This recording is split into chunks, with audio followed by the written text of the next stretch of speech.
Remember to subscribe to our YouTube channel at NDNTV Nigeria. Click on the subscribe button and be the first to get notifications. Commuters plying the east-west road have called on the federal government to immediately fix sections of the road that have been severely damaged by flood. This follows an ever-increasing traffic gridlock in the past few weeks due to the dilapidated state of the road in the wake of this year's flood. At the peak of this year's flood incident, several sections of the east-west road were covered with water, leaving travelers stranded for several weeks. After carrying out an on-the-spot assessment of the damage caused by flooding, Minister of Niger Delta Affairs Mr. Umana Okonumana directed the Niger Delta Development Commission (NDDC) to immediately commence remedial work on the road in the aftermath of the flood.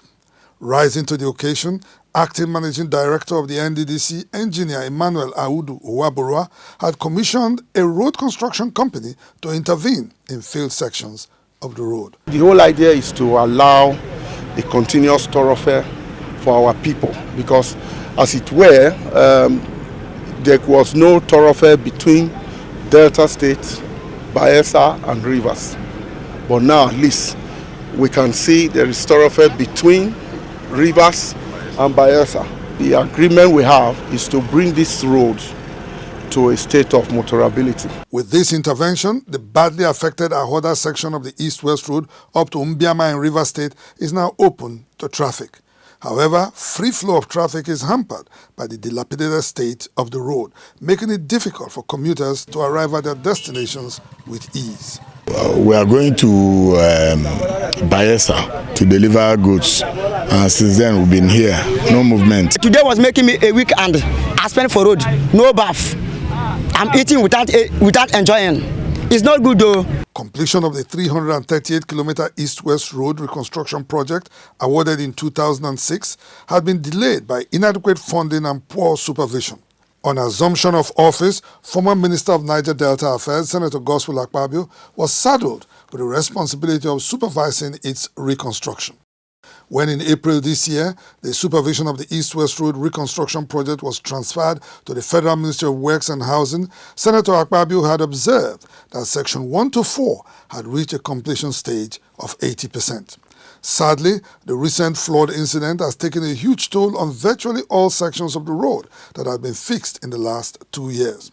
Concerned road users want the federal government to seek a permanent solution to the delayed reconstruction of the East-West Road.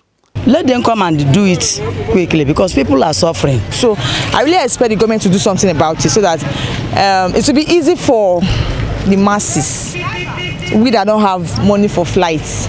Before the recent flood incident, President Muhammadu Buhari had in September this year directed the Nigerian National Petroleum Company (NNPC) Limited and its subsidiaries to fund construction of Section 4 of the East-West Road from Eleme Roundabout to Onne Junction in Rivers State through a tax credit scheme. The East-West Road provides direct access to some of the federal government's biggest investments domiciled in Eleme and Onne communities in Rivers State. Over the years, the dilapidated state of the East-West Road, designed to provide a linkage for Nigeria's major oil-producing states in the Niger Delta, has adversely affected the region's economy. Concerned Niger Deltans are calling on the federal government to alleviate their sufferings once and for all by providing permanent solutions to the challenges it has encountered over the years in trying to reconstruct the East-West Road. Inside the Niger Delta,